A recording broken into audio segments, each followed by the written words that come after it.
Okay, being that it's 6 o'clock, we will call the City of Coos Bay Joint City Council work session to order. We're excited that we have representatives from the Bay Area Hospital Board here, as well as the Planning Commission. And I will go ahead and start with introductions. The first person I will ask to introduce themselves is Jim.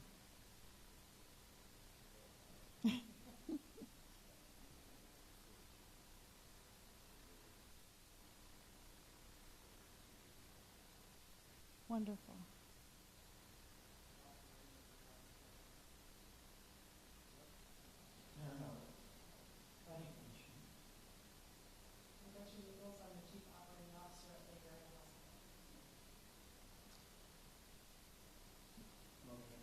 Sure, let's do it. Let's go all the way around.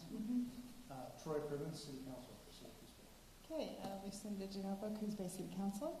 Stephanie Kilmer, Coos Bay City Council. Carmen Matthews, Coos Bay City Council. Nicole Rutherford, City Manager here, Coos Bay. Nathan McClintock, City Attorney. And Chelsea Schnabel, the Community Development Director. And just a reminder, everyone, make sure your mics are turned on. Thank you for that reminder, Chelsea. We also have a few people online this evening. We'll start with Mayor Benetti.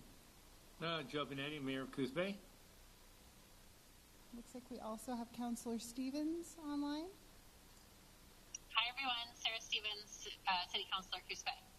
Okay, and it looks like we have Josh Stevens from the Planning Commission. Hi, everybody.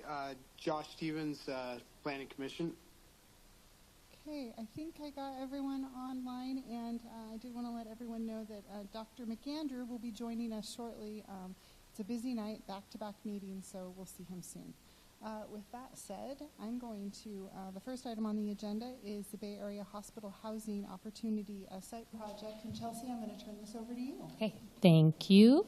So as Council, Planning Commission, and hospital representatives are aware, the city staff and hospital staff have been working together on what we are calling the Bay Area Housing Opportunity Site Project. It is a transportation growth management funded quick response project. So we're working with DLCD. We've got Nikki Cross and Hoy Radomski online. They've also been working with us on this since about January. To date, we have looked at evaluating the site for future potential uses. We've held key partner meetings, community engagement events, community survey was done, and our consultant, Cascadia Partners, Paul is online and will actually be presenting tonight. They've come up with 2 draft design concepts that we've considered. And so the end result is that we'll have a preferred alternative design concept that will be presented to council and the hospital board for hopefully for adoption, acknowledgement.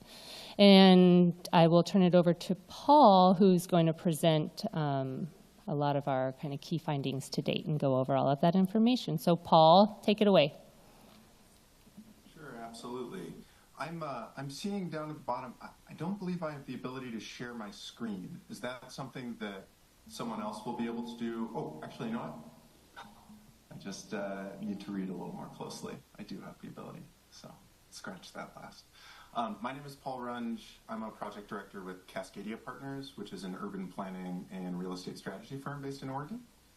We have had the pleasure of working with the hospital and the city on a project related to one of the hospital's surplus parcels, which we're calling the Opportunity Site. So I'm here to tell you about it today. Some of you folks, I believe I've spoken to in the past at a variety of different engagement events that we've done.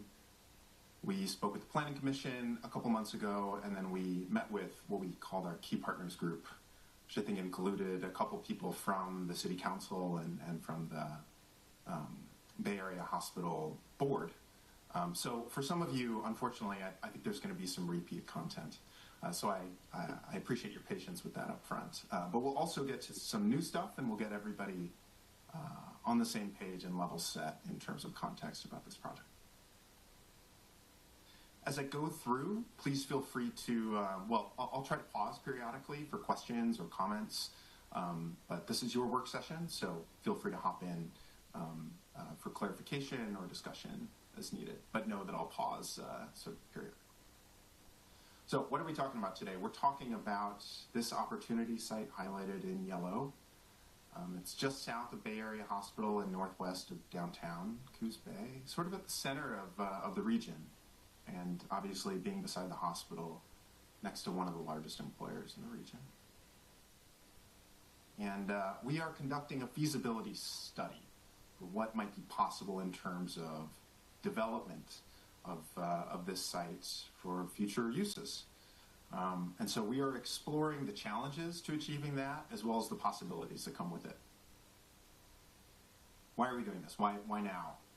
Bay Area Hospital a couple of years ago completed a master plan, and as part of that master planning process, they deemed this particular parcel surplus.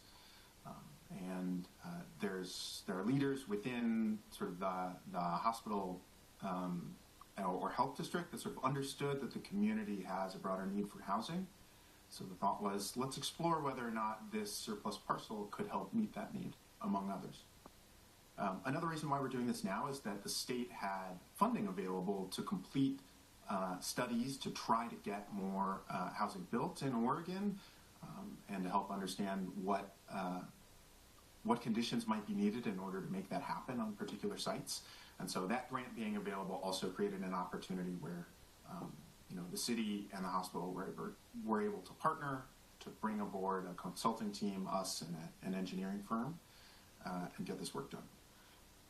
So we have a team of sort of our grant partners, the landowner in Bay Area Hospital, the public partner in the city, and then the consulting team.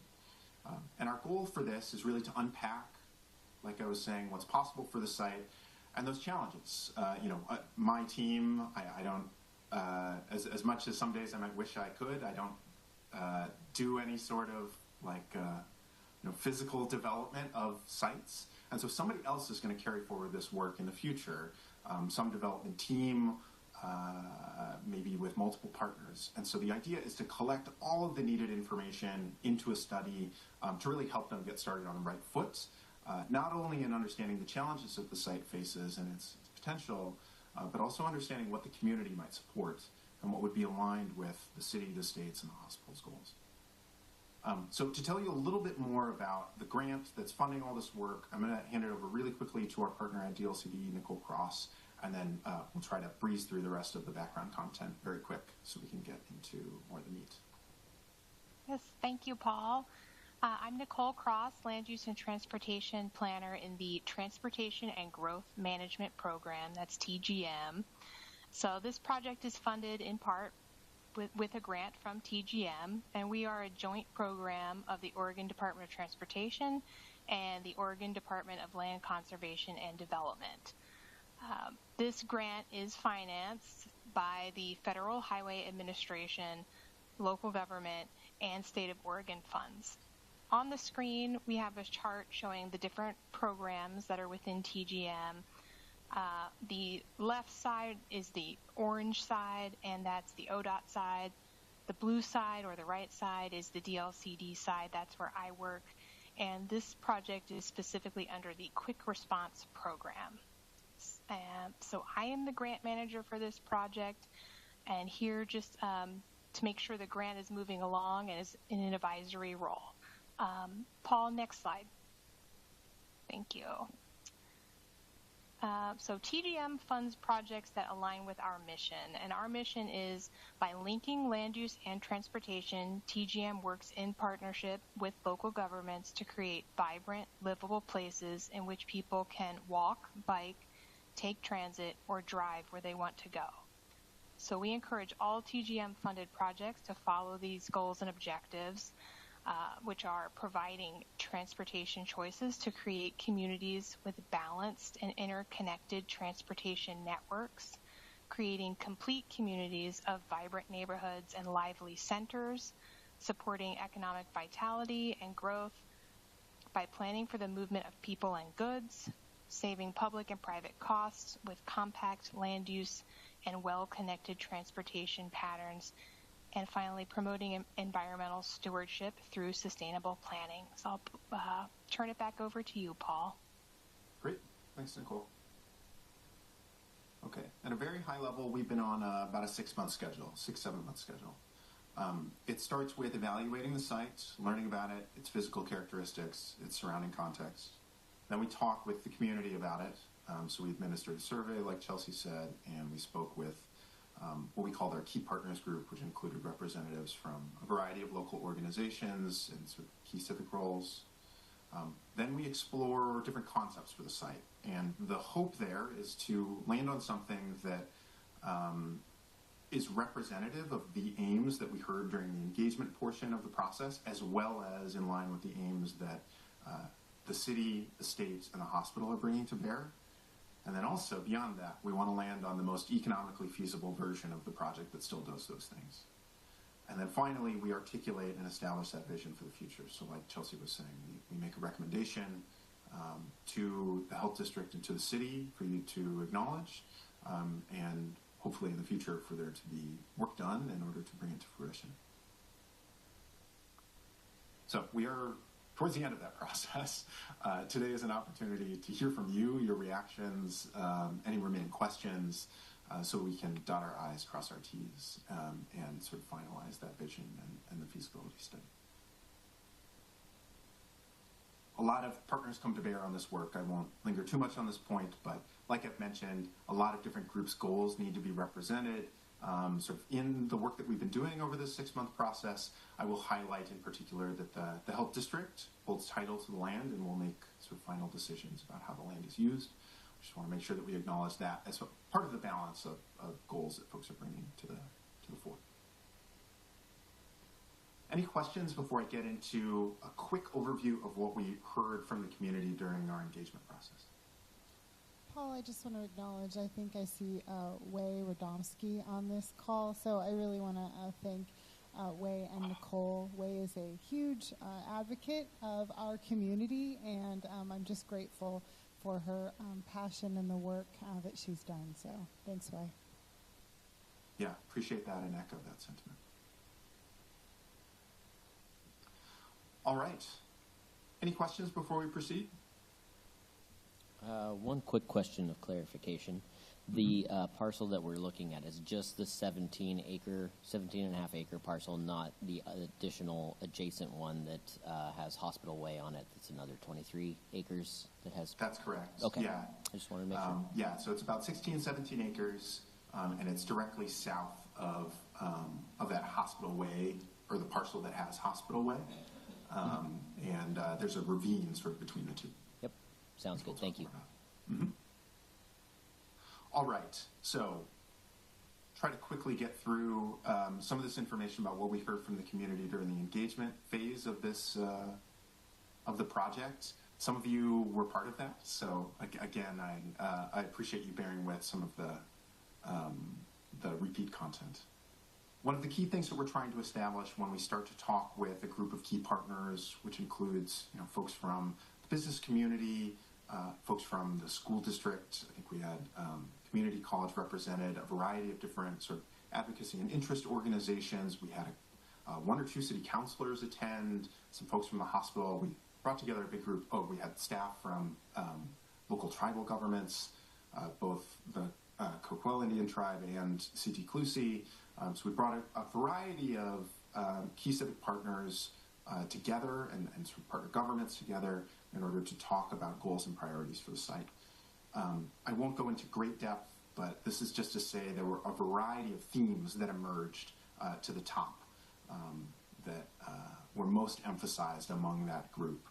Supporting housing, supporting folks at various life stages, both in youth and in their senior years, promoting health and health care given the identity of the surrounding area in the hospital, making sure that we're still keeping an eye on feasibility, and then supporting some of the goals that come with the TTM grant program and active transportation and livable, sustainable communities, and that many folks share as well beyond that grant program.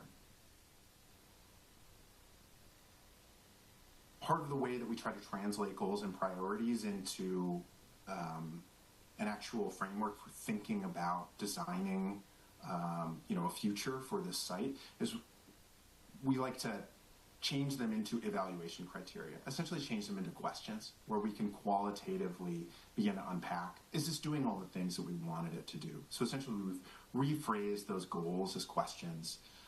This will all be sort of in the final report that we package, but it's essentially just re-articulate some of those themes that came out of that meeting and gave us a rubric against which to measure the concepts that we were coming up with.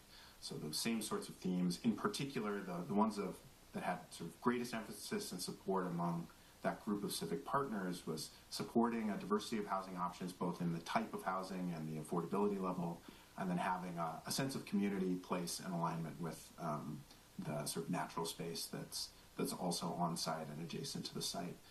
Those were sort of some of the highest priority evaluation criteria for this group. We also talked to the community about the site, and what I would emphasize just at a high level, we will be we'll be passing off a memo summarizing the full results of that survey to the city and the state this week. So there will be a lot more information about the outcomes from that public survey. We had about 50 respondents, and we asked them a variety of questions about what they would like to see on the site, what their general goals are for development and growth within sort of the region and within Coos Bay. One of the key things that came out of that is it felt like the survey responses were broadly in alignment with what we heard from our key civic partner group, and that was great. We love to have that confirmation and that alignment. So the highest priority goal shared with the key partners is supporting a variety of housing options, different types of housing at different price points. By far, that was the thing that was most pressing on the community's mind. Nearly half of survey respondents identified that as the number one priority that the site should have. After that, financial stability and viability sort of was the second one. Walking, biking, and transit connections was the next one. And then life stages showed up, as well as having that sense of community, place, and alignment with nature. So slight reordering, perhaps, of what the priorities are, but I think housing being the bottom line and something that's really a focus for this site and for the community's evolution over time. That was something that was shared across the different groups. We also asked folks through the survey which development concept, we shared two concepts, and we asked them which they thought was more appropriate and appealed to them most. And there was strong preference for one of the concepts over the other. I haven't introduced concepts yet, so I'll sort of pause on that, but I'll remember to circle back to this detail later, just to let you know that sort of the two groups, both the key partners and the public, were both aligned that one of the concepts in particular, which we'll talk about in a sec, was preferred.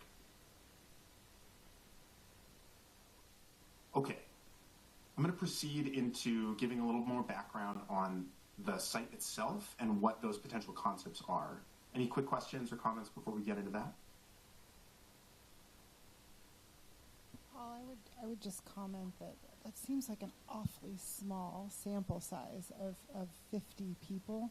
Do you have concerns about how small that is? Well, our firm does, it is a small number, but everything is relative. Coos Bay is a city of 15,000, 16,000 people. And the census, when it administers its sort of fully funded representative survey sample, the American Community Survey, they reach about 1% of the population. So 1% of the population for Coos Bay would be 150 respondents that the census would say is a good response rate for the city of Coos Bay.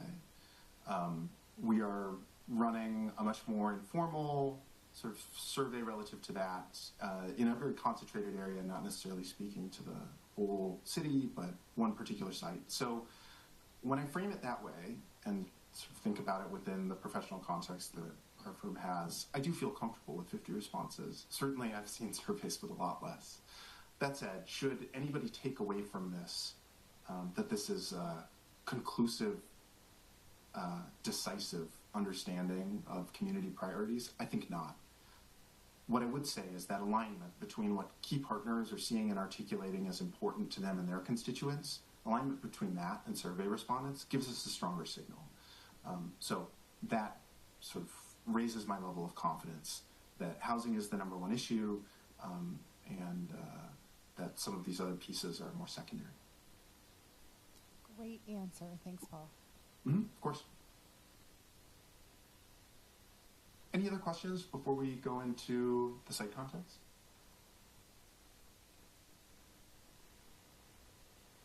All right.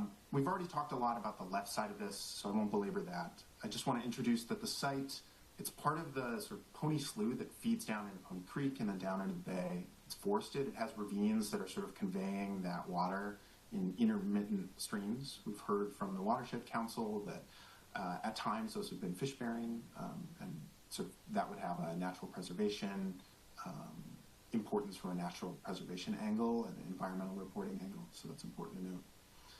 There's also just in general, there's a lot of natural features and resources on the site. It's a very beautiful locale, I would say.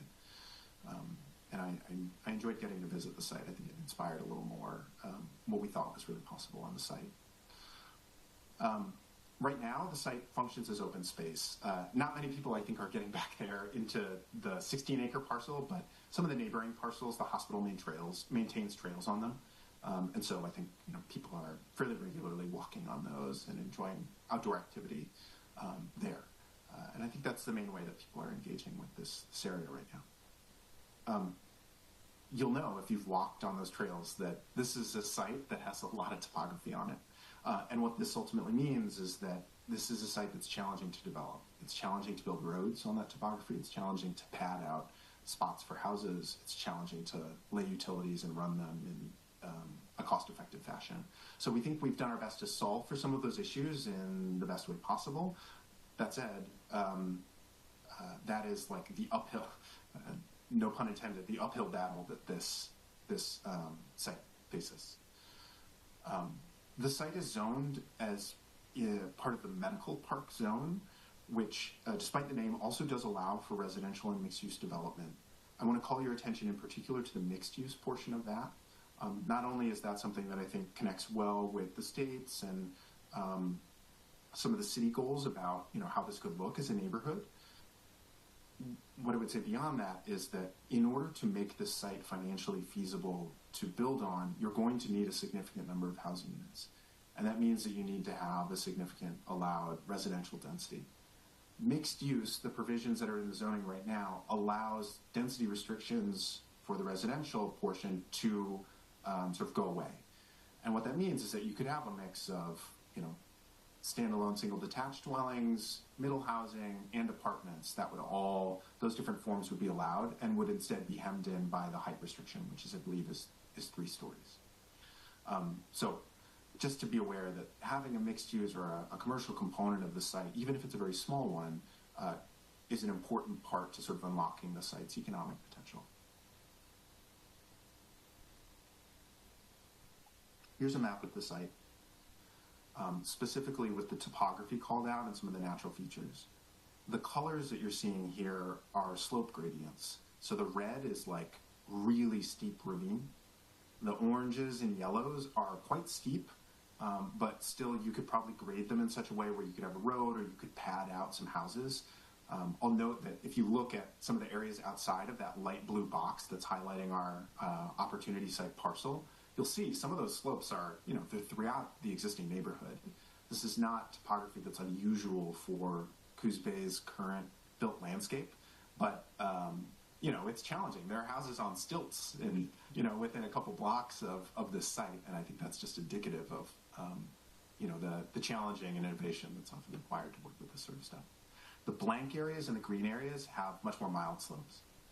So the conclusion that we should be drawing, I think, here from this picture is that the flattest part of the site is tucked into the site, right? It's tucked between these 2 ravines on the western side of the site. And the main access into the site right now is from Myrtle Avenue in the southeast of the site. Unfortunately, I don't have sort of my pointer, but maybe you can see my cursor. But yeah, so Myrtle Avenue in the southeast of the site provides the access in. And then there's sort of a strip of land that this LiDAR data shows heading down into the flattest part of the site with the most development potential. So when we see that information, we need to start translating that into development possibilities. And so that means we paint a canvas, essentially. Our urban design team does. I don't draw as pretty. So they start by laying out sort of the green space and what they understand about around it. These are, especially the ravines, these are things we can't move, that we wouldn't want to change, that we wouldn't want to touch. But they define the site really significantly. There's 16 acres of that. And then there's this yellow, which is the developable space within the site. There's a couple darker yellow spaces or orangey spaces. These are sort of areas with some potential.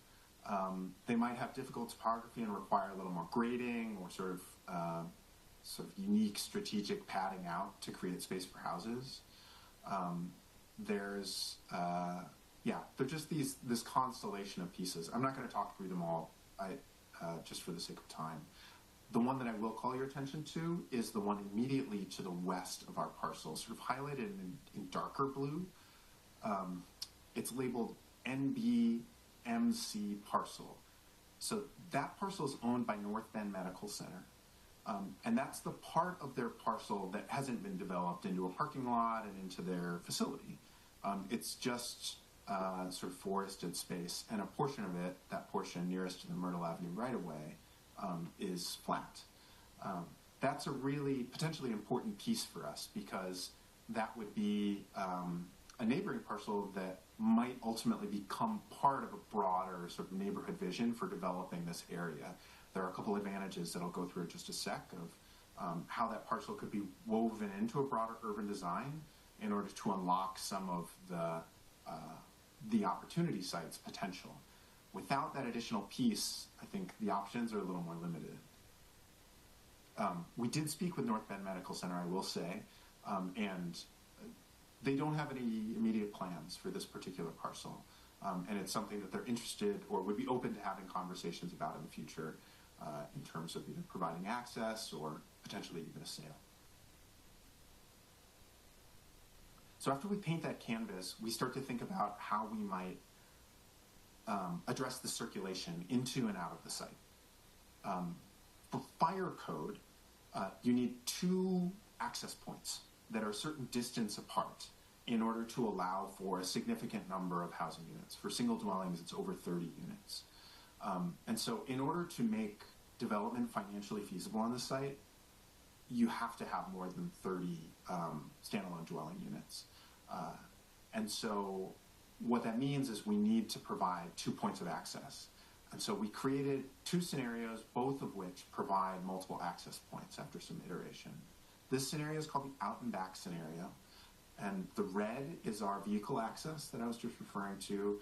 The yellows and greens are what we were seeing before. We've added some illustration about how the trail network that already exists that the hospital has could be extended sort of through the site. Sort of the hospital's trail system could then sort of mesh with a developer created trail system, and that would create, I think, a really unique identity and opportunity for the site that could create a lot of value for residents and drive an economically feasible sort of pricing outcome for some of the housing. You access the site in from Myrtle in the south, and then this option, in order to create that secondary access, would also have a northern access point up into, I think it's 16th Street or 16th Avenue to the north. So Pine is the street that it's a gravel unpaved road that reaches down to the sort of northeast corner of our site, and there is an uncompleted, unpaved right-of-way for 16th that runs between Redwood and Pine. So in this situation, we would be contemplating completing that right-of-way in order to provide that secondary access. Because of the way that the site is oriented, the low point of the site, too, is on the western side, and the high point is on the eastern side. So we're essentially on a downward slope. That creates a problem for sewer access because water runs down. And so if water, or sewage were to run down into the site, that just leads to the bottom of the site with no way out, which means that you need a lift station to either provide, to essentially pressurize the sewage and bring it back up the hill where it can enter into the city's existing gravity sewer system. So that's a very expensive thing. I believe one of the major single dwelling developments, I'm forgetting its name, but quite near to here, that's going in, required a lift station to be put in, and I think it ran in the ballpark of $4 million, and I think it's serving several hundred housing units. So a lift station is a very expensive piece of infrastructure, and it would be required for this particular development concept.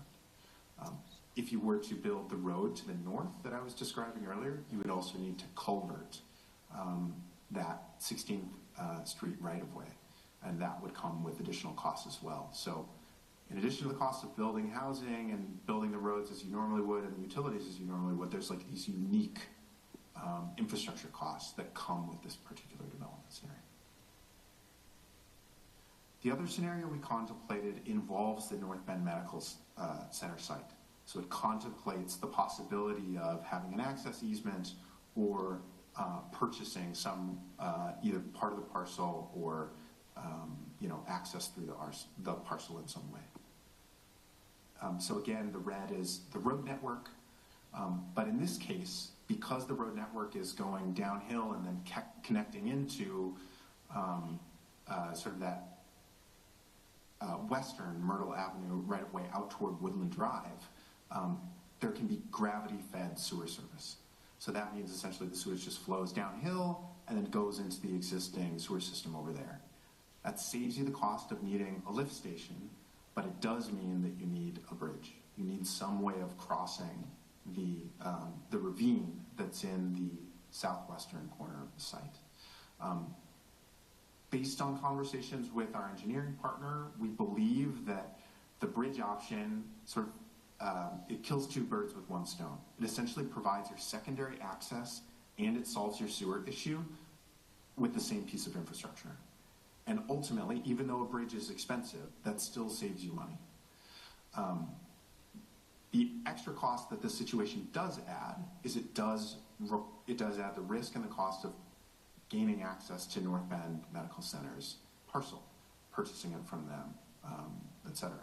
So in talking with a local land broker, there's a lot of raw land that isn't served by roads right now that sort of sat on the market for quite some time. And so that land essentially has a lower lower cost associated with it. And so our hope in this situation is that there would be a modest cost that could be achieved for acquiring that property because it doesn't have a lot of development potential without this broader development activity happening. But that is sort of an X factor in a variety of ways for how well this concept would perform financially. Those are the two major high-level concepts that we contemplated. I'll get into sort of how we evaluated those financially next, and then we'll look at sort of our final recommendation. Any questions about these two concepts before we proceed into more detail on the financing side? Well, Paul Giobinetti, it's not so much about the concepts, but in your commentary at the beginning, you said Berea Hospital is slated to retain ownership. Kind of confusing to me. When we first met with Berea Hospital and some council and staff, we were talking about a developer coming in. So I guess I don't quite understand how they're going to retain ownership and you're going to bring a developer in. How's that going to work? Yes, good clarification. What that point was supposed to speak to is that if the hospital were to affiliate with Quorum Health, the land would not transfer to Quorum Health. So it wasn't about a developer not one day owning this land or buying this land from Bay Area Hospital. It was more about speaking to the affiliation process as being another potential point where the land could change hands. And our understanding has been to date, I have to admit, I am a little out of the loop on the latest, but our understanding to date was that the health district would continue to retain ownership of the land even if an affiliation process were to go forward. That's what that was speaking to. So through your discussion with Berea Hospital, if that's the case, and it continues to be that way, were they planning on having a developer come in and develop it and purchase it, or develop it and then sell it off and receive some of the profits, or the how was this? What was discussed on that? I don't think that the implication, or I don't think that the idea was that the Bay Area Hospital would develop the property.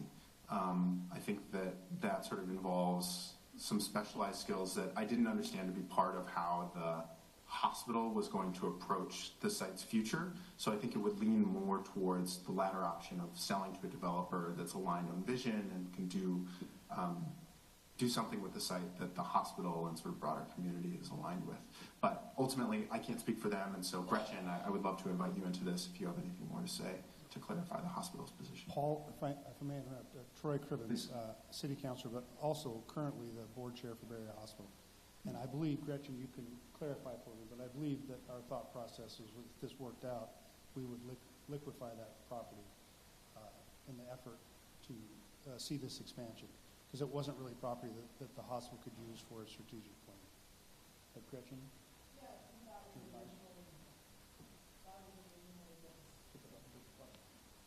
That was originally the conversation. I think the hospital was open to exploring multiple opportunities, and we didn't know which way we were going to land, whether we'd be selling, whether we would be partnering. We were sort of open to what the possibilities were. All right, thanks. Appreciate it. Does that clarify it a little bit, Mayor Benetti? It does. I just, anyway, yes, it all got clarified. Thank you. Yeah, thanks for that question. Any more? All right, we'll continue on.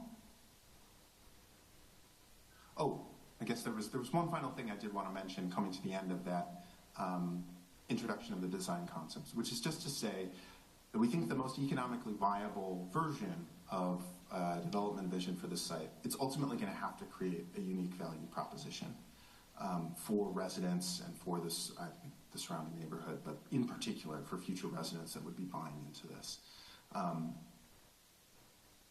The site is very challenged in terms of its infrastructure needs and the topography on it.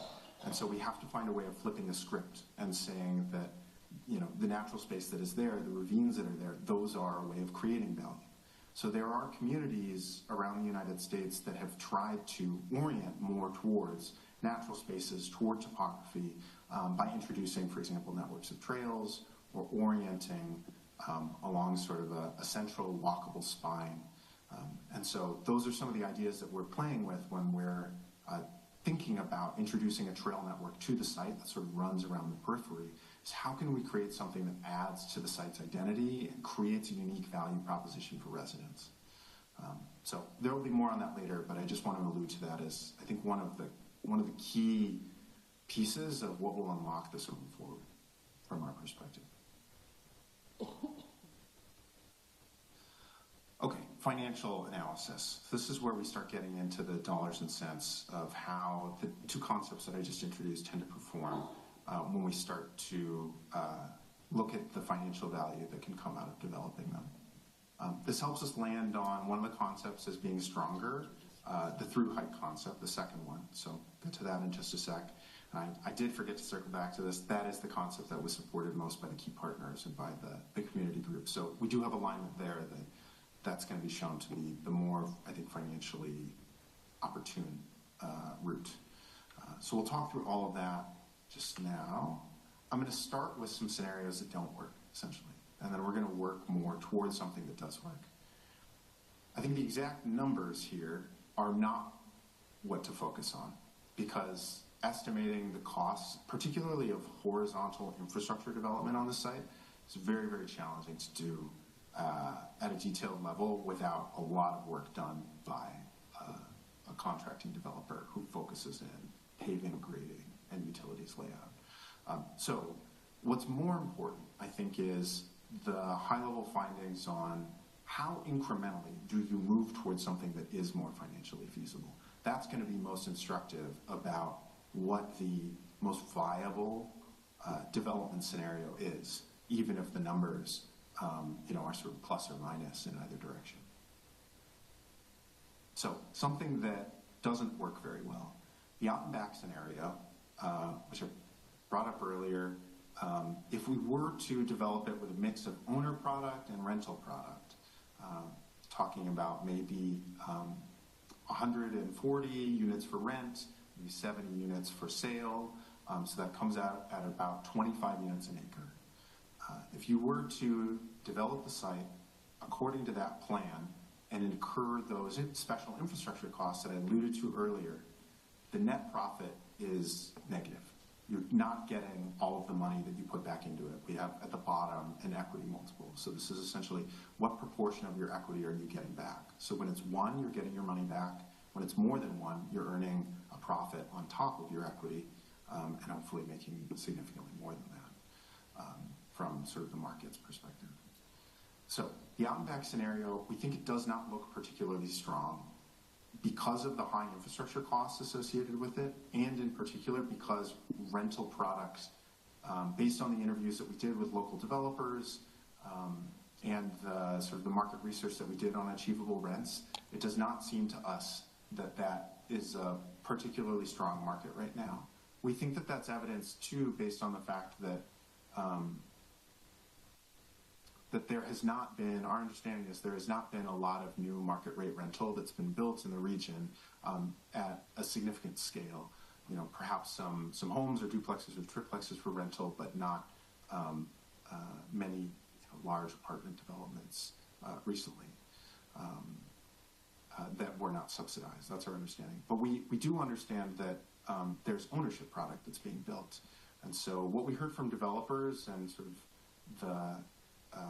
the math that we've done here tends to favor an ownership approach in terms of driving the economic outcomes on the site.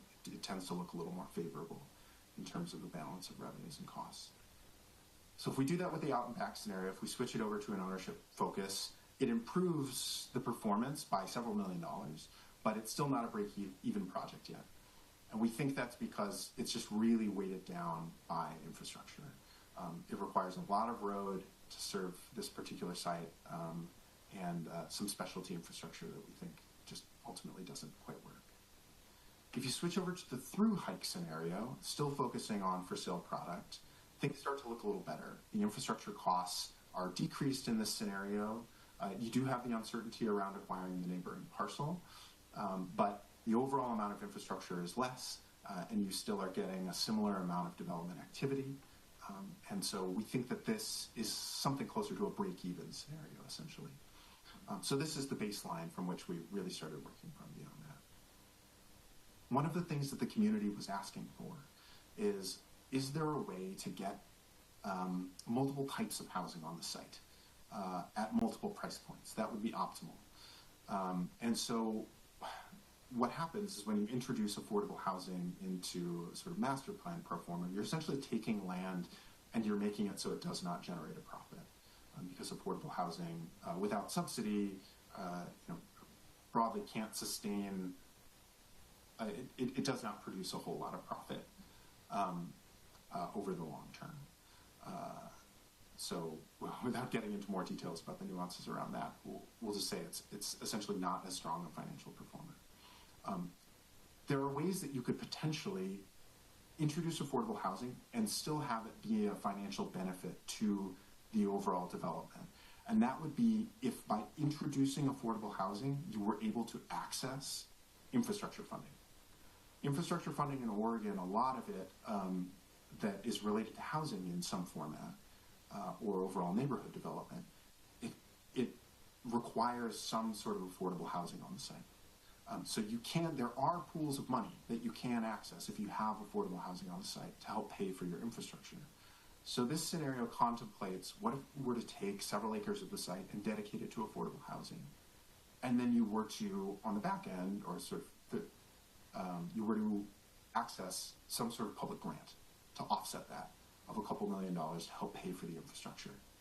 That looks essentially as good as a scenario in which you aren't introducing the affordable housing into the development program. So this all to say, it's a balancing act, right? If you can get a big enough grant and you're still saving enough of the site for profitable development, this can be a net benefit. Is this something that a lot of developers want to do and figure out? I think not. But with the right support from partners, affordable housing partner and with public partners, I think it is possible to arrive at a scenario in which affordable housing ultimately can increase the financial pie that's supporting the project. Now, you'll notice that even in a situation where you're accessing an infrastructure grant, the project still is just better than breaking even. It's making a couple $1 million in profit. This is not a project, I think, that the private sector would take on its own. And that's just given the difficult building conditions that exist right now, and also the difficulty of this particular site. That said, if we question some of the assumptions that our group put into this, let's imagine that we overestimated our costs by a little bit. For example, we include a contingency line item that's 10% of the costs. What if that was really only 5%?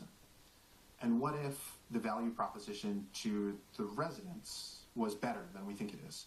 Maybe instead of the 10 to 15% premium that you see on wooded properties in Coos Bay, maybe you're able to achieve a 20% premium because the developer does a really nice job, or because the trails add that additional value. Well, then we're looking at something that does look better. This is a scenario where the sales prices are 5% higher, costs are 5% lower, and just those little changes on the margin mean that the net profit jumps up to $6 million, and you're looking at a 1.5 equity multiple. You're essentially getting all your money back plus an additional half of what you put down or sort of put at stake as an investment group. Is this enough to make a developer do this project? Maybe not. This is a tertiary market. I think really strong returns are usually required to get folks to take on the type of risk that's involved in doing this type of big project. That said, this is a heck of a lot closer. And this is not, I think, wildly turning the dials, but is within the realm of possibility. Unfortunately, if the housing market were to get tighter in Coos Bay, you might see sales premiums go up like this.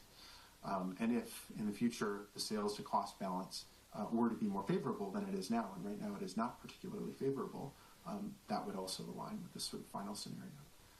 One of the things that we brought to the broader Key Partners group was the question of, what do you think Coos Bay is going to look like in 10 years, 25 years, or 50 years? And I think seeing these financial conditions as they exist right now, it doesn't look super positive for developing this thing. But in 10 years, in 25 years, with some of the economic development projects that you have going on in the community of Coos Bay, I think there are possibilities, and I wouldn't want to lose the knowledge or lose the vision that we've pulled together as part of this report.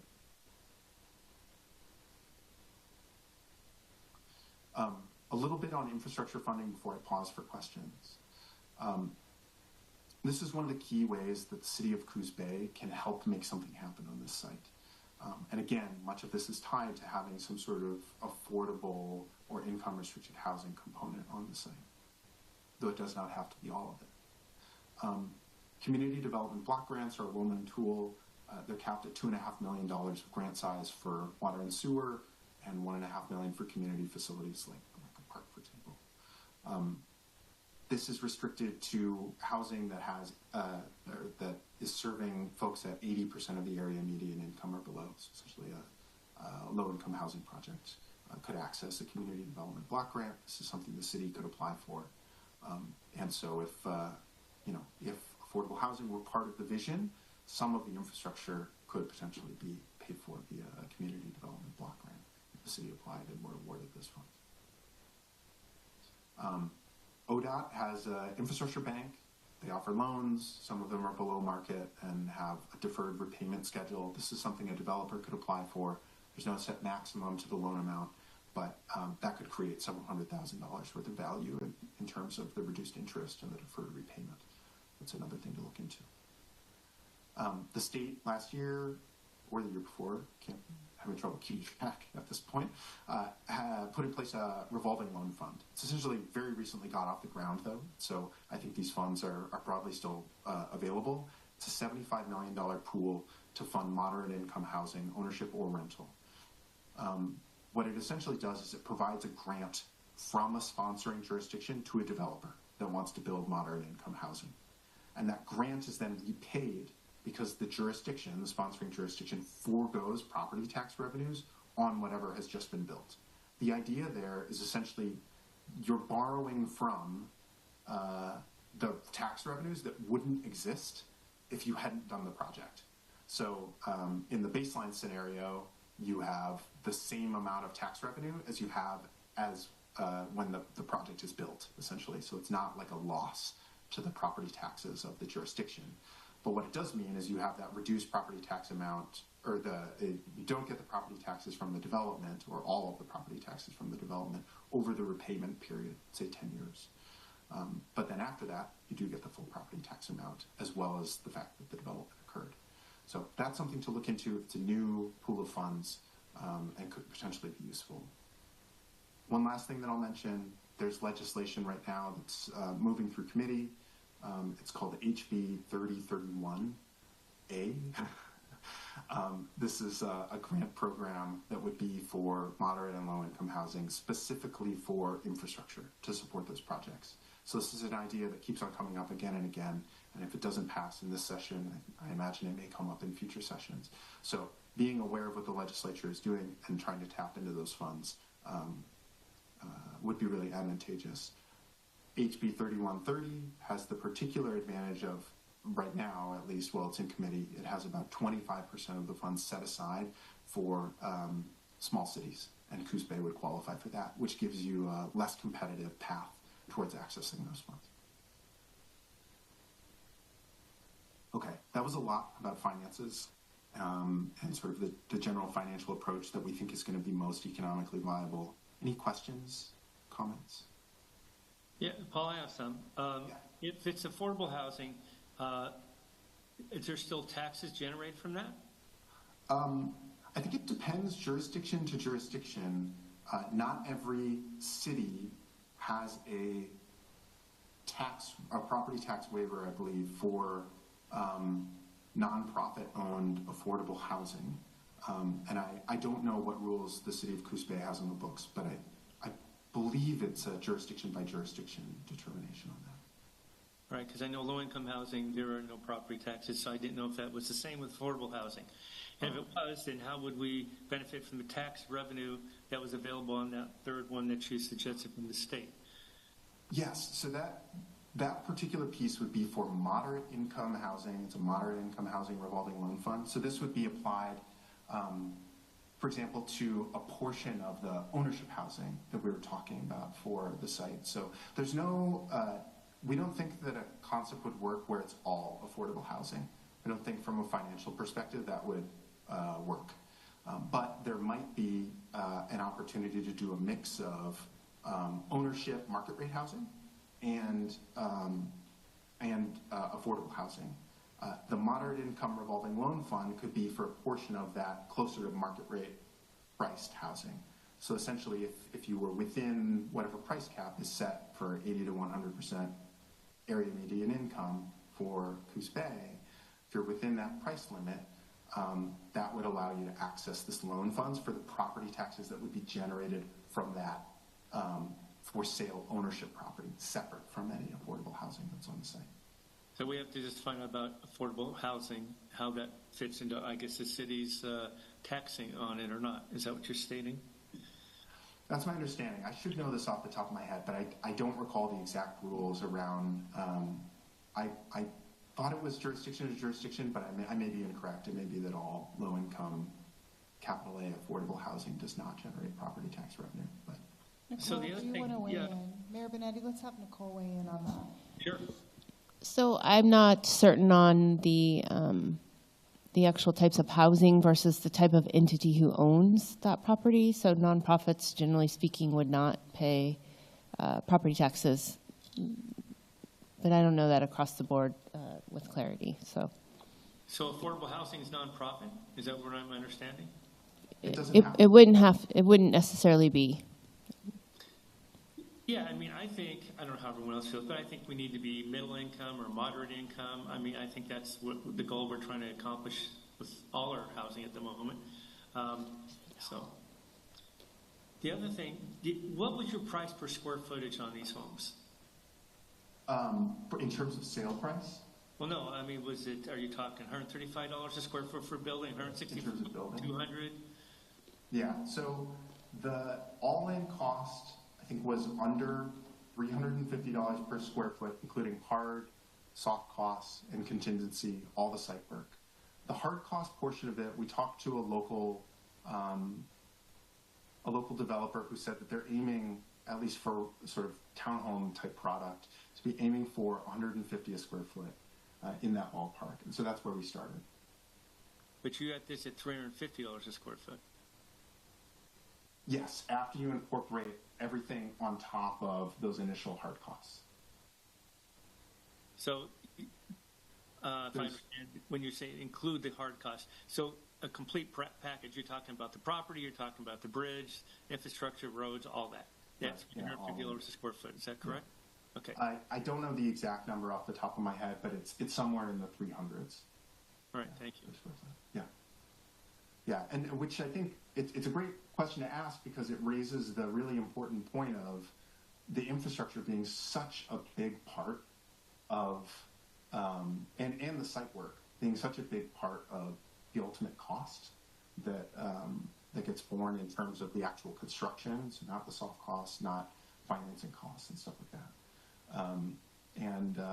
It makes a really big difference because somebody who might be able to build for $135 a square foot or $150 a square foot on a parcel that already has road and sewer access, they could have an easier path than having to build that road and sewer, having to build a bridge, etc. Other questions? Does that cost include the land? Yeah, great question. So we're gonna get to that. Yeah, no, it doesn't. And so part of the thing that I think, well, one, I think the land, unfortunately, after talking to a raw land broker, I don't think that the land has a lot of marketable value right now. I think that it has some marketable value, but not a huge amount. And so what it would be sold to for a developer, I think, is that wouldn't be driving the pro forma in terms of financial outcomes. That said, it has some value, and so it is a bargaining chip. And I think one thing that I would pose to the health district, or Bay Area Hospital, is to consider that, if the right opportunity came along, would you sell it at a discount? Or would you, agree to essentially sell the land for $1? If there's a particular outcome that you're trying to achieve on the site, that is one of your most easily available bargaining chips, is the value of the land. Right now, given the challenges that it has, and the fact that there's no way to connect west over to Woodland Drive right now without acquiring other land, it's difficult to imagine a high price tag associated with the land. Paul, I imagine this document's going to live, maybe not in perpetuity, but it will be around for a while. Do you think you could include that this does not include the price of the land? Yeah, absolutely. And again, I would just emphasize that the land within the pro forma, if the broker that we were talking to, who I understand is the most active land broker in the region, if he's correct, I think that the land value would be well below 5% of the overall cost involved in a developer developing this parcel, perhaps even below 3%. And so it's not marginally moving the financial feasibility question in a really big way.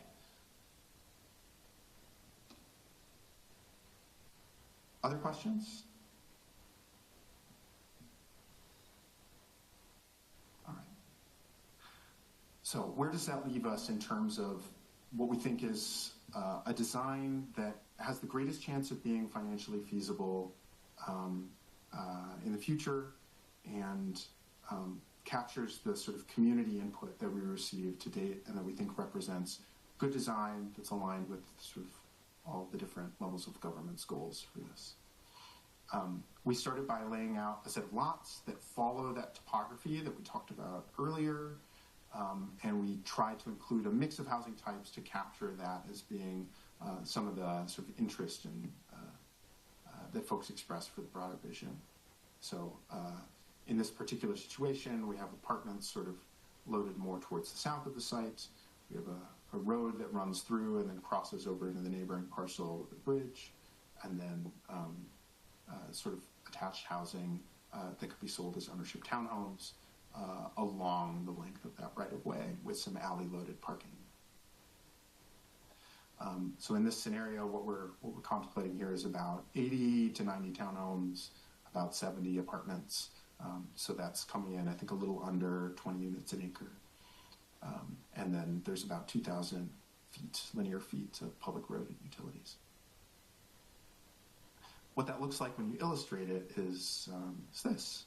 I'll call your attention to a couple of the different colors here. One, I'll start with green. The darker green is space that I think you could contemplate really retaining with the current character that the site has. So significant forest, particularly around the ravines, adding a lot of character and identity to the site.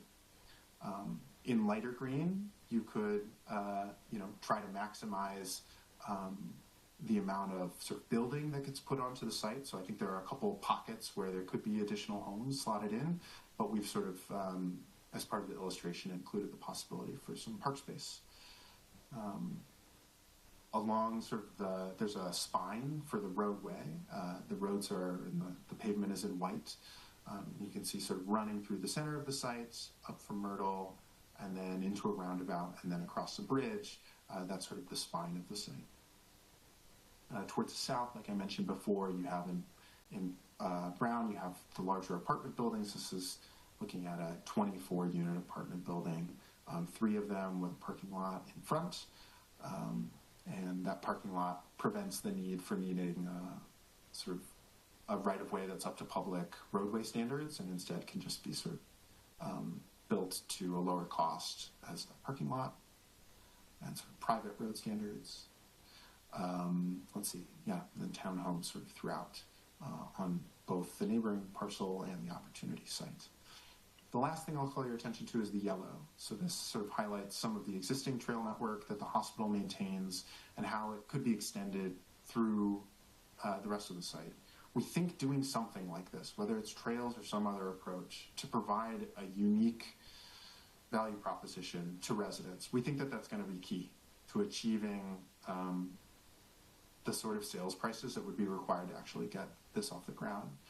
In certain communities, like Seabrook, Washington, is perhaps like the most well-known example on the coast, you see a really significant price premium that's achieved through having sort of this direct access to nature, homes that are built really more to front natural space than they are to front the street. We think an approach like that, something creative to add identity, and add a unique way of sort of living, a unique lifestyle proposition. That's really what's going to drive this forward. And so we tried to have that represented in the illustration. So I think, yeah, we want to take advantage of the natural beauty that the space has. We want to take advantage of the fact that in the Coos Bay market, wooded homes do sell at a 10 or 15% premium, or homes in wooded areas, I should say. And you already have that on the site in really, I think, spectacular sort of scenery. Apartments can work in that style too. So these are some apartments up in Lake Oswego. So 2- and 3-story buildings can work in this format and sort of have pathways that connect into broader parking lot as well as natural sort of woodier sort of spaces. This is not a model that's just on the West Coast. It's also something that folks are exploring across the country. This is a community in Georgia that has a similar sort of linear layout through a wooded space and some topography and wetland, and has along it a variety of different housing types, some small, skinny, narrow, and some that are larger, but sort of all along this central spine, just like what we're contemplating for the opportunity site.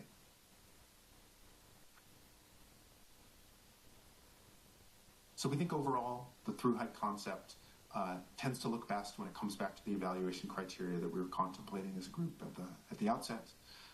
All the different goals sort of that we were considered, through hike looks better than the out and back concept. That doesn't mean that it can't be iterated on to achieve more of these goals or different goals. To the mayor's point, that there are a lot of different possibilities for this. That said, given the goals that we heard articulated in the key partners meeting, we think that the through hike is the stronger performer of the two and the one that you should hold on to, and then we want to recommend to the group later this summer. We think that, I forgot who mentioned that, it was maybe Nicole or Gretchen, that what we're doing is we're memorializing our learnings, what we heard from the community in this report, so that it can be used in the future. And so some of the takeaways right now, I think the strongest ones are about, well, what are some things that the community would like to see on this site, and what are the ways of tackling the engineering challenges in the most cost-effective approach? And those lessons, I think, are going to continue to be applicable into the future. In terms of recommendations, I might not go through all of these, but what I will say for folks who are currently on the hospital board or maybe starting their tenure on the board soon, I would say that, the property is an asset to you. It's challenging to develop. Its dollar value might not be through the roof, but it is an asset. And I know right now the hospital is at a crossroads about what its future should be. And that's a conversation for the community to have and continue having. And I just would encourage the health district to continue to view this land as an asset and ask how its mission can be advanced by the land. So hopefully, this study can help you narrow in on the right future for you. As part of carrying your whatever vision, or whatever ultimate goals are decided for this property, I think you're going to need a long-term champion, somebody either on the board, group of board members, or maybe even someone on staff who can continue to keep the ball rolling on this, continue the conversation with the development community and with the broader community and with your coordinating partners. So I would encourage folks on the board to find that champion who can carry things forward.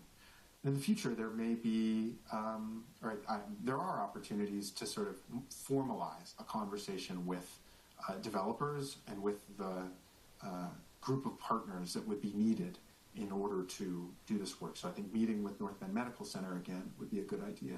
Meeting with a broker to get an opinion of value on your site and on the neighboring site would be good.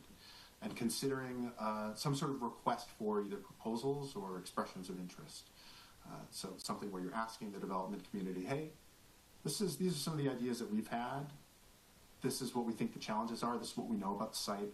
Are you interested in this? Is there something you think you could do here that would work financially and also help with the goals that we have? That would be a good next step to find that partner. And then I think the mayor and Gretchen and Councilmember Cribbins were alluding to earlier. That ultimately, if the hospital needs to bring in a partner, that would be a good way to do it. On the public sector side, I think that one of the great things that could ultimately unlock a future for this site that isn't just as a wooded area would be to continue pursuing the economic development initiatives that, even as somebody who does not live in Coos Bay, I hear about them from outside of Coos Bay. I hear about the potential for port development and things like that. And so I think growing the economy in Coos Bay is a great way to help create a future for the site. So I encourage, or our group encourages more of that. And the infrastructure piece is a big one. It's a big way that you can get more income levels present on the site and do something that's more than just high-end for sale housing. So being the lead from the public sector side and accessing those dollars and passing them through or sort of helping a developer access them, that could be a really big role that you play in addition to just assisting with outreach to the development community and to contractors. I've gone through a lot. I've spoken for quite a long time. I appreciate everybody's patience and attention. Do folks have any questions or want to have any discussion or commentary on what we talked about? Hi, didn't know. We had talked in one of those group meetings about the hospitals, accessing the hospital with a pedestrian or a bike bridge. It would really change the nature of that to have people able to walk to work. One of the major employers in the county having housing that is 5 minutes by walk or bike is something that would be a real asset to our workforce. Yes. Also, it raises the benefit of having that mixed use, whether you have some commercials, coffee shops and cafes that are a part of that build out. You've got a major population base across the ravine, so I think a connecting pedestrian bike bridge would optimize this concept. Yes, thank you. That is a great point and a great set of reminders for a couple things that I can say. One, I forgot to mention that a commercial piece, we've sort of cited it in the center of the site in this sort of purple space. So I just want to call that out. I failed to mention that earlier, that was part of how we were working in a very small commercial space. I think with the idea of maybe a coffee shop or something like that, working that into the fabric so that we can meet the mixed use standard for this site. And I agree, there's this whole center of activity up here to the north, and it feels separated from the energy of this site. And it's difficult to connect it into the site across this ravine, right? And so essentially there are two ideas that we'll be capturing in the report for how you might address this. It would be possible to build a pedestrian bridge through. It would come at an expense, right? So if you can find grants to assist with that, if the pro forma is looking better in the future, maybe that is something that really maximizes on the site's opportunity. So yes, completely agree. That's something to acknowledge. It might be more affordable if you were willing to accept a further walk around. It might be more affordable to try to make the connection to here along the existing public right-of-ways. It might be cheaper than building a bridge to have some sort of more like boardwalk over this area that would normally require a culvert if it were a road. Perhaps there's some way of making a pedestrian or bike or other connection through here and then continuing to have a trail into the top of the site. So it's a little more circuitous, but I think the topography would be more favorable than the current pathway, which sort of goes into the hospital's existing trail network, which has a lot of up and down, going down to the bottom of the ravine and back up. But yes, I agree. To sort of maximize the site's potential, it feels like a better connection to the hospital would be a great stretch goal. But in terms of cost management, it's tough.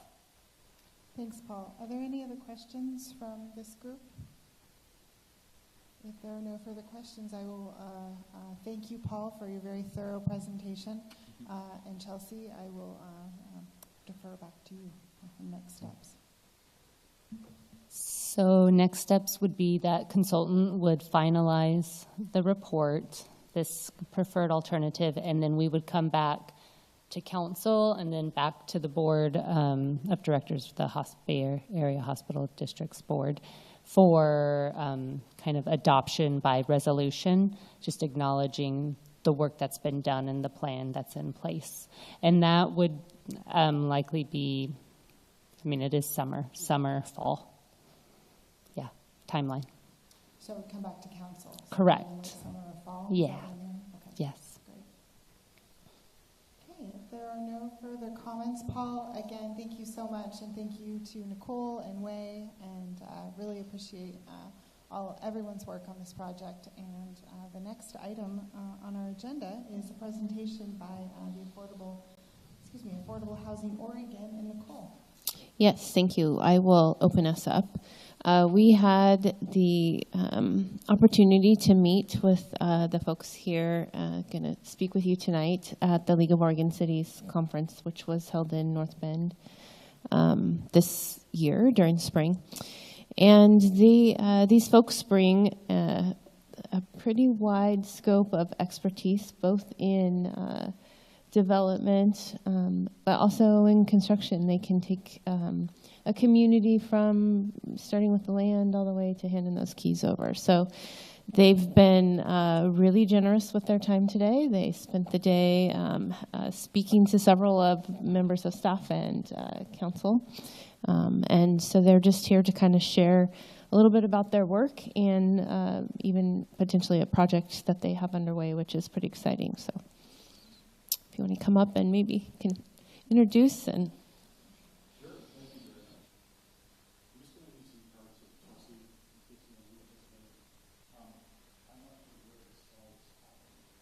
Can I have you actually at the podium here, just so everyone can hear you online? Thank you. Good evening. Nice to meet you all. I'm Darren Nichols. I want to start by saying thank you, especially thank you to Nicole and the team for inviting us. A number of you we got a chance to meet. It's been great to get acquainted with Coos Bay. This is a fantastic community. You know that. We are learning that. I want to introduce my team, starting with Liz Irish. Liz is my business partner. We work together as community developers and problem solvers. And then our project partners from Affordable Housing Oregon, Damon Olson and Gerardo Mejia are here. We work together a lot, delivering some pretty exciting projects. At least we think they're exciting. So we're going to talk a little bit tonight about kind of how we do our work and some opportunities that we think Coos Bay could take advantage of by partnering with us or a team like us. We think we're good at what we do, but I want to just kind of share some ideas for ways that we might work together in this community. Do I point this in a particular direction, Christine?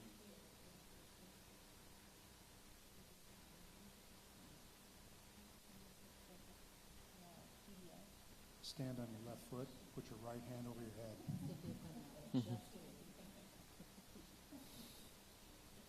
Thank you, Councilor Cribbins. Oh, thank you, Christine. You can go pretty fast, but not too fast. So I want to talk just a little bit about who we are, what we do, how we work, some examples of maybe that spark some ideas for you all, and then open it up to discussions and questions. So I'll try to minimize my talking part so that we can get to the listening piece, which is actually the most important.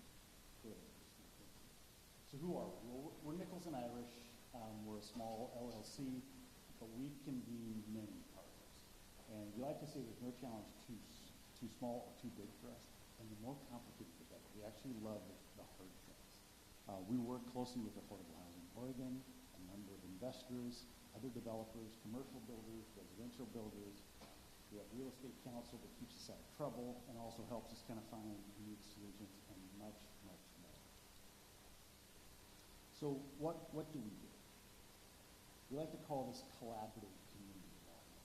So it's community development, but it's community development that sort of harnesses the energy of your whole community, brings people together, finds out who has what skills, what resources, what interests, and then aligns those in ways that are able to kind of thread needles, solve problems that you may not otherwise be able to. So we're facilitators, we're community engagers, we're designers, we're visionaries. We do a lot of project development, sort of as the implementation of the ideas and visions. We convene people, we develop partnerships and agreements, we build things, and we also provide a communications wing to it that helps really showcase the community and the community leaders, both elected officials, appointed officials, staff, community partners.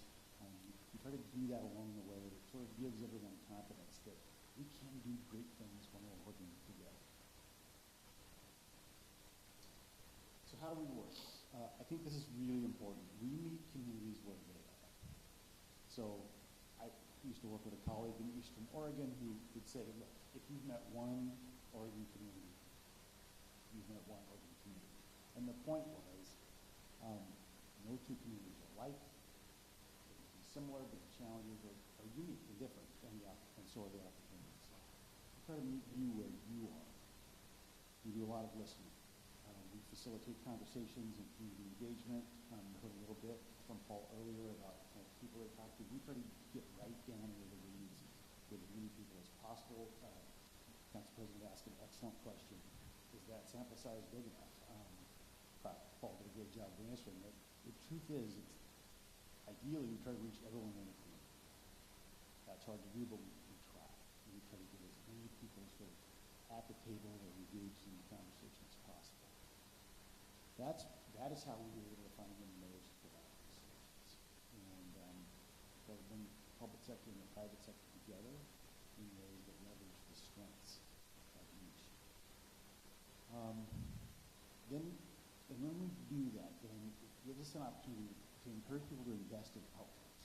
Because when we can sort of erase the question marks, or when we can demonstrate partnerships, collaboration, shared interests, that helps investors become much more comfortable coming to the table with the resources that we need to build. And we have a long list, really too long of a list of investors, partners to share tonight. But just know that when the time is right, we're pretty good at getting people to bring their resources to the table. And we do this really across the state of Oregon. And then, last but not least, we build. We build teams, we build projects, and we build outcomes. And then we celebrate those with you all. It's really pretty fun. So let's talk about that. Here's just a few of our thought partners and community builders. You've met a couple of us here in the room. We work with groups like Girding Builders. There's specialists in both commercial development and also affordable housing projects. We work with Hayden Homes. I know a number of you've met the folks over at Hayden. We love working with Deb and Heather and the rest of their teams. JVLC Construction, Salford Griggs, Mark Shipman provides a lot of kind of real estate counsel to us. And then, like I said, a number of financial investor partners, property management partners. But really, everybody that we work with are community thought leaders. So we say, we have to pay the bills, yes we do, but we're not really motivated by profit. What motivates us every day is getting up and helping Oregonians do hard things and build better Oregon communities.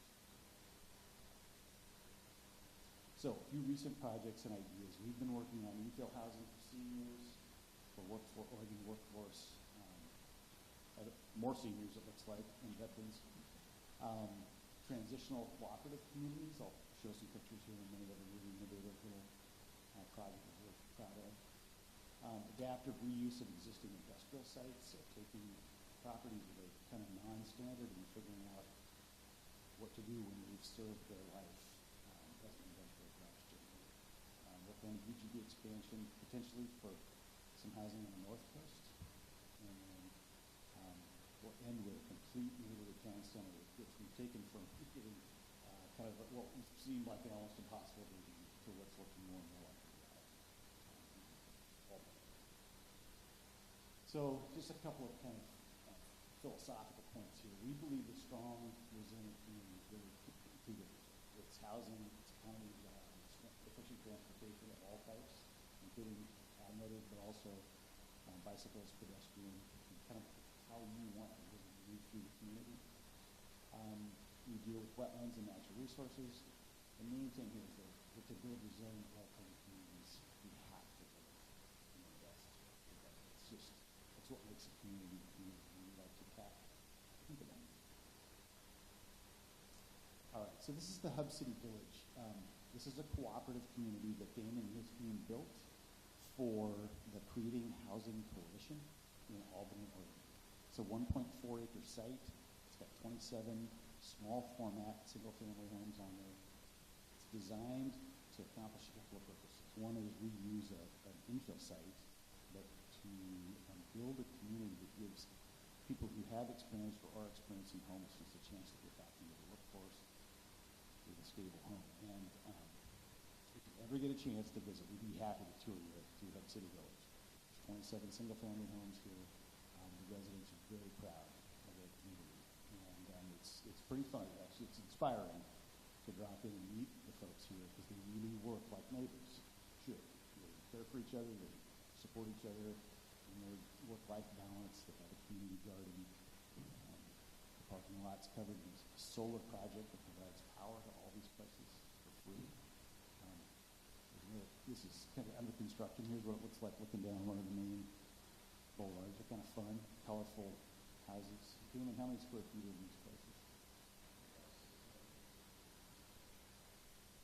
inside they're beautiful. Granite countertops, modern appliances. To be honest, I would live in one of these. If I didn't have 3 teenagers, I would live in one of these. They're very, very well done. Next slide. This little aerial view kind of shows you what the neighborhood looks like. It's an oddly shaped site. It's got a little bit of a triangle to it. That building in the foreground is a community center. You can't quite see it with that kind of big roof right in front. That's the community center. It's a shared space for family events or whatever. It's a nice big open room. But also as an on-site manager and mental health care worker, trained mental health professional who is part of the community. This is one of the ways that they support each other. Somebody's having a bad day, they sort of rally around, lift each other up, and I gotta say, it's really fun to talk. All right, so this is the East Albany Town Center. So this is the complete other end of the spectrum in terms of development projects. So this is the vision to reality. You can go ahead, Christine. Thank you very much. It's about 30 acres. It's part of the East Albany plan. It's city supported. It's community driven. So it really started with the community kind of deciding what they wanted to do with a very unique piece of property, which we'll see in a minute. It's mixed use. It's an infill site. Provides all kinds of housing. Really, when we talk about affordable housing, we don't mean subsidized percent of AMI definition. We just mean housing that's affordable to all of Americans. So no matter how much money you earn, we want to make sure there's a place for you to live and feel like you're part of the community. And we've tried to accomplish that here. It also includes some mixed use, which we're working on a little bit, some clinics and services, some retail, coffee shops, childcare, really kind of all the parts of the community that make the community. And we're doing this using the principles of collaborative community development. So just quickly, kind of start with state data. I'm not going to read the whole chart. I'm going to ask you to do it. But this is the governor's recent housing forecast on a community basis. I'm sure that Chelsea and Nicole have seen this report and know the number of housing units that Coos Bay is going to need within the next 20 years and kind of on a year-by-year basis to keep up with demand. In Albany, that 20-year forecast is almost 8,000 housing units. So obviously it's a little different context, a little bigger community, but we're trying to help the community meet a growing need for housing. All right, so here's the site. There's 5 parcels. This is inside your growth boundary. It's between a Walmart and a Home Depot, but it's just grassy fields right now. So it's surrounded by development, but it's this kind of oddly shaped, leftover piece of property. It's planned for a mix of zoning. You can see the village center, commercial, residential. But it's very well connected regionally. I think the next slide shows this. So you see I-5 and Highway 20, if you're familiar with this part of Albany. You've probably driven past this site and didn't even know it was there. But you can see that big vacant gap, literally right between Walmart and Home Depot. So, part of the challenge for us is to figure out, okay, how do we fit a town center to meet the community's vision in between these 2 major kind of retailers, but on a site that's currently grassy field and integrated into an existing neighborhood. Here's the city's plan. They've kind of sketched out some new transportation connections, which we've been working to follow. I'm almost done, promise. Here you can see the sites overlaid with the city's plan. We've taken our property acquisition strategy and put it in the city's plan. But really, we're talking about moving from grass seed fields to, next slide, please, a really dense, functional town center that provides 1,100 units of housing. And so I'll just say, on behalf of the team, this is not easy work. This is actually really, it's really challenging. It's fun, but we're getting there. And so here's just some of the challenges and a hat that I really like. A lot of it hinges on the team and the development agreements that we put in place. How we make commitments to each other and to the community is a critically important piece of this.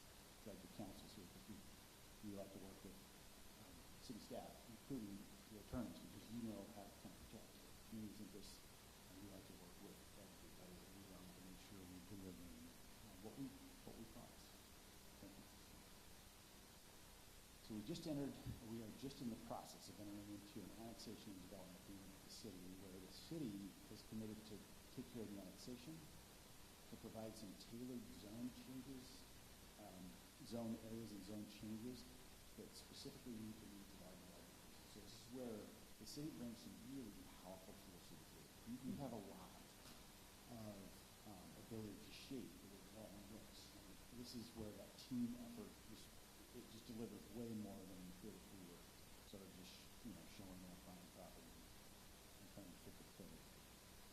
The city has agreed to reconfigure the properties, provide the surveying, vacate and then rededicate the right-of-way to help the new road configuration.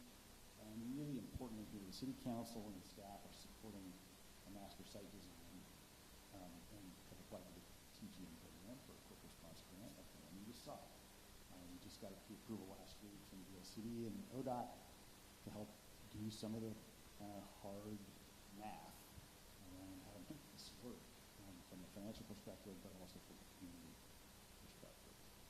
So some big questions, of course, are infrastructure, transportation, the structure of the fees, to make sure that the private sector is able to recoup its development costs, but also that the community isn't left holding huge bills either. So this is really about the development that becomes really important.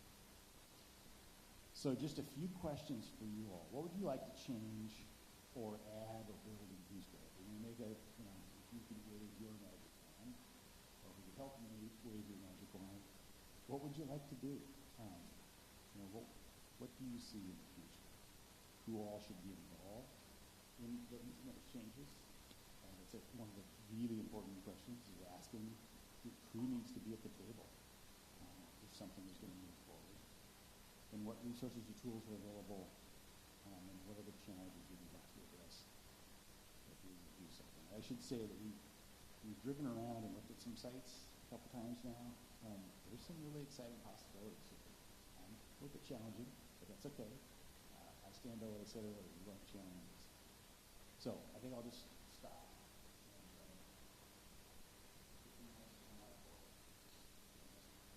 Sit in the audience, or how you want to engage up with whatever you have to do. Thank you. Well, I thank you. I think you've met with some of the counselors. I think this conversation started with Councillor Matthews, so I really appreciate you all being here this evening. I don't know if there are any comments from this group. I mean, we have a laundry list of things that we would like to do much longer than we have time for this evening. But Nicole, I don't know if you want to... We can give maybe a quick kind of summary of, I kind of sat in on each of the conversations that happened today with the team.